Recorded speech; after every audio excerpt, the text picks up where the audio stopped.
Hello दोस्तों, कैसे हैं आप सब। मेरे YouTube चैनल में आप सबका स्वागत है। चलिए आज की कहानी शुरू करते हैं। आइए सब आ जाइए। आज की कहानी है, बहुत पहले की है, बहुत पुरानी कहानी है। मतलब मेरी ही कहानी है। ये मेरी तो अभी एज 70 है और ये कहानी उस समय की जब मैं 10 साल की थी। मतलब कि आज से 60 ईयर्स पहले की। तो दोस्तों हुआ ऐसा कि हम लोग गर्ल्स हाई स्कूल में, मतलब गर्ल्स स्कूल में पढ़ते थे। और हम उस टाइम बॉय को एजुकेशन नहीं होती थी, तो हमारी फ्रेंड्स होती थी। बहुत अच्छी अच्छी दोस्त बन जाती थी लड़कियां। तो एक मेरी बड़ी अच्छी फ्रेंड थी, फास्ट फ्रेंड थी। उसका नाम नीतू था। और हम लोग बहुत खेलते थे। तो वो हमें स्कूल में भी खेलते थे और फिर घर में भी वो शाम के टाइम आ जाती थी अपने ब्रदर या फादर के साथ। और फिर हम लोग घर के बाहर लॉन में, बाहर मैदान जो होता था वहाँ खेलते थे।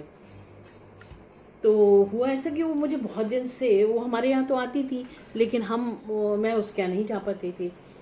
तो वो मुझे बहुत दिन से बुला रही थी। हुआ ऐसा था कि मेरे पापा जो थे वो ऑफिस से देर से आते थे और हम 3 सिस्टर्स हैं, ब्रदर नहीं है कि कोई हमें छोड़ के आए वहाँ पे। तो ये हुआ कि वो बोली कि तू मेरे घर नहीं आती, मैं तो तुम्हारे घर आती हूँ। तो मैंने कहा कि वो काफ़ी दिन से कह रही थी। तो एक बार मैंने कहा कि ठीक है मैं आती हूँ, लेकिन अगर तुम देर तक मुझे रोकोगी तो रात हो जाएगी, अंधेरा हो जाएगा और फिर तुम मुझे छोड़ देना या किसी से छुड़वा देना। बहुत पास भी घर नहीं था, करीब 1-2 किलोमीटर होगा। तो वो बोली ठीक है, मैं तुम्हें छोड़ जाऊंगी या किसी से छुड़वा दूंगी। तो फिर उसके बाद एक दिन मैं उसके घर गई। उसके साथ प्रॉब्लम ये थी कि उसकी माँ जो थी, उसकी अपनी रियल माँ नहीं थी, वो स्टेप मदर थी। उसकी मदर की डेथ हो गई थी। तो उसकी मदर उसके साथ बहुत अच्छा बिहेव नहीं करती थी, मतलब काफ़ी स्ट्रिक्ट थी। और बस जैसे थोड़ा थोड़ा बहुत, बहुत ज़्यादा ख़राब नहीं थी, फिर भी स्टेप मदर होती ही हैं थोड़ी की, मतलब अपने बच्चे को ज़्यादा। उसका एक बेटा था, फिर ये एक बहन थी। तो हुआ ये कि मैंने कहा ठीक है मैं आऊँगी।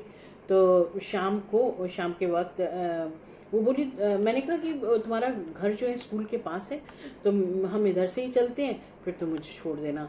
उसको पता नहीं क्या शौक था कि हम उसके घर जाएं और घर घर खेलें, गुड्डा गुड़िया खेलें। तो होता है बचपन में, हम लोग भी बहुत खेलते थे गुड्डा गुड़िया, घर घर खेलते थे। तो हम लोग चले गए, हम उसके घर गए, मैं और वो दोनों पहुँचे। तो उसकी जो स्टेप मदर थी थोड़ी नाराज़ थी कि तुम स्कूल से आई हो अभी फिर फ्रेंड के साथ। मुझे थोड़ा सा अटपटा लग रहा था, अभी तुम स्कूल से आई हो, तुम फ्रेंड्स के साथ फिर अभी से ही खेलना शुरू कर दोगी और पढ़ाई करो, होमवर्क करो। मतलब आई है बच्ची तो उसे कुछ फ्रेश होने के लिए खाना पीना या कुछ नहीं, और डांटना शुरू। तो वो बोली कि इसको ये बहुत मुश्किल से आई है, मैं रोज़ इसे बुलाती थी, आज मैं इसके साथ खेलूँगी। वो लेके मुझे ऊपर अपने रूम में चली गई। हम लोग बहुत देर तक खेलते रहे, घर घर खेलते रहे, गुड्डा गुड़िया खेलते रहे। उसके बाद थोड़ा मतलब शाम को 5 बजे छुट्टी होती थी, 1-2 घंटे हम लोग खेले होंगे। उसके बाद बाहर देखा तो थोड़ा अंधेरा होने लगा था। तो मैंने उसको कहा कि नीतू तुम मुझे छोड़ दे, तुम छोड़ दो नीतू, पर तुम अकेली कैसे आओगी। दो मतलब करीब 2 किलोमीटर्स का रास्ता है और अंधेरा बहुत हो जाता है। उन गलियों में लाइट्स भी नहीं होती थी। हम लोग की जो गलियाँ थी बहुत सकरी सकरी छोटी छोटी गलियाँ थी। आपने मथुरा वृंदावन की गलियाँ देखी होंगी, उसी तरह की वहाँ पे भी इलाहाबाद में चौक एरिया में है। तो अगर जो जानते हैं वो तो समझ जाएंगे। तो और बड़ी अंधेरी गलियाँ और घर भी पुराने ज़माने के थे, पत्थरों के, मिट्टी के। तो वो बोली कि ठीक है मैं ऐसा करती हूँ, भाई को ले लेती हूँ और हम दोनों जो हैं, मैं तुम्हें छोड़ के आ जाती हूँ। वो 10 साल की थी, उसका भाई मुश्किल से 7 साल का होगा। तो ये था कि अकेली नहीं आएगी वापस, हाथ पकड़ के दोनों आ जाएंगे। फादर उसके आए नहीं थे ऑफिस से उस दिन। तो उसने एक उसके बड़ा भाई भी था जो उसका रियल अपना ब्रदर था, वो भी नहीं घर पे था। तो वो अपनी स्टेप मदर से बोली, अपनी माँ से बोली कि माँ मैं इसको छोड़ के आती हूँ इनको, और भाई उसको भी ले जा रही हूँ, गुड्डू को भी ले जा रही हूँ, मुझे अकेले लौट के आने में डर लगेगा। तो उसकी माँ बोली नहीं नहीं कोई ज़रूरत नहीं है छोड़ के आने की, वो चली जाएगी अपने आप। कहाँ तुम जाओगी, इतनी रात हो रही है, पापा भी आने वाले होंगे। और वो बहुत, मैं एकदम रुआसी हो गई। वो बहुत मिन्नतें करने लगी, माँ प्लीज़, ये डर जाएगी, अकेली कैसे जाएगी। तो उसकी मदर किसी तरह से भी तैयार नहीं हुई, उसको डांटने लगी, बोली घर में बैठो पढ़ाई करो, और वो चली जाएगी अपने आप। मेरी हालत बहुत ख़राब हो रही, मेरे आँख में आंसू, और मैं सोची कि कैसे अंधेरे रास्ते में जाएंगे, फिर क्या करें। वो उसकी मदर रेडी नहीं हुई भेजने के लिए, तो मुझे देर हो रही थी और घर पहुंचना था। मम्मी को वैसे बता के आई थी कि मैं उधर से अपनी एक फ्रेंड के यहाँ जाऊँगी, जल्दी आ जाऊँगी 1-2 घंटे में। अब मैं उसके घर से बाहर निकली, अंधेरा था चारों ओर। उसके घर के बाहर एक लैंप पोस्ट की लाइट जल रही थी, उससे मैं काफ़ी दूर तक उसकी रोशनी दिखती रही। तो मैं गई, उसके बाद अंधेरा आ गया एकदम। कहीं कहीं लैंप पोस्ट की लाइट थी, कुछ एरिया में तो बिल्कुल भी नहीं थी।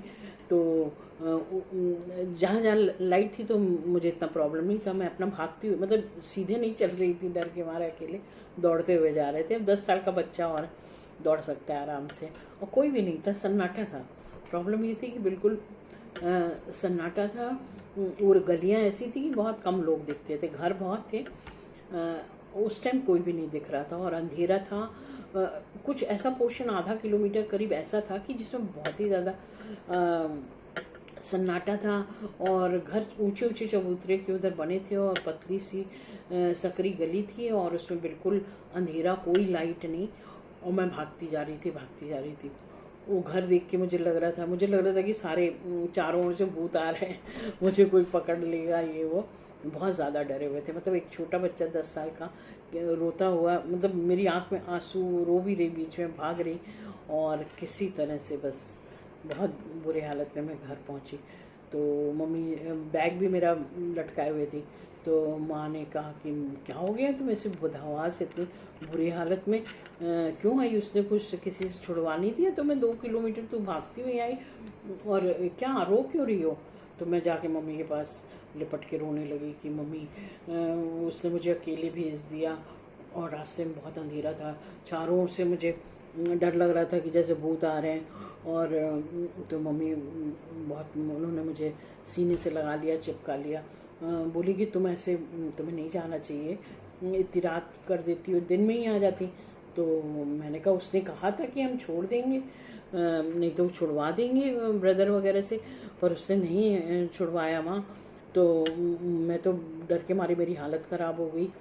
बहुत मम्मी ने प्यार वार किया, पानी पिलाया, फिर हम ये खाना वाना, डिनर टाइम होने वाला था, पापा भी आ गए थे। तो पापा बोले कि इस तरह से मचाया करो किसी के यहाँ, जब तक कि तुम्हें विश्वास ना हो कि वो जो कह रही है वो कर पाएगी। तो मैंने कहा वो तो बेचारी कह रही थी, बहुत उसने ज़िद की अपनी माँ से। उसकी माँ जो है वो सौतेली माँ है, वो किसी भी तरह से मान नहीं रही थी, कह रही थी तुम्हें नहीं जाना ही है, तुम्हें जाना ही नहीं है कहीं, तुम अपना घर में रहो और ये मेरी हेल्प करो, और खाना बनाने में, और फिर पढ़ाई करो, और ये अपने आप अकेली चली जाएगी, ऐसे कोई बहुत बड़ी बात नहीं, बहुत दूर घर नहीं है, चली जाएगी। पर ये नहीं था कि इतना अंधेरा हो गया है और इतनी छोटी बच्ची अकेली रोती रोती अपने घर पहुंची। तो पापा ने भी बहुत मेरे सिर पे हाथ फेरा, बोले ऐसे अब कभी किसी के यहाँ मत जाना जो इस तरह से प्रॉब्लम हो जाए। तो दोस्तों ये भी एक कहानी थी मेरे बचपन की, और मैंने सोचा आप लोगों के साथ शेयर करूं। बचपन की कहानियाँ अक्सर दिमाग में घूमती रहती हैं, याद आती हैं, मन करता है कि अपने बच्चों को भी बताती रहती हूँ, फ्रेंड्स को बताती रहती हूँ, और आप लोगों के साथ भी शेयर करती हूँ। आप लोग भी तो मेरी फैमिली हैं, यूट्यूब फैमिली है मेरी बहुत प्यारी सी। आप मुझे हेल्प करें मेरे सब्सक्राइबर 10,000 तक पहुंचने में। बहुत दिन से 7,000 पे अटके हुए हैं, तो आप लोग अगर सब्सक्राइब करेंगे तो 10,000 पहुंचने में देर नहीं लगेगी। और मैं आगे भी अच्छी अच्छी कहानियाँ लेके आऊँगी और आगे भी आप जो फरमाइश करेंगी, जो आपको ज़रूरत सुनने का मन होगा वो भी लेके आएंगे। मैं ब्यूटी के भी लाती हूँ, स्किन और हेयर के भी टिप्स लाती हूँ, और पैक और हेयर स्ट्रेटनिंग, फेशियल, ये सब तो बीच बीच में वो भी लाती हूँ। तो आप रेगुलरली देखते रहिए वीडियोस। मेरा वीडियो रोज़ तो नहीं आता है, एक दिन छोड़ के ऑल्टरनेट डे आता है शाम को 6 बजे, तो आप ज़रूर देखें। Okay friends, bye bye, take care, God bless you all, I love you all.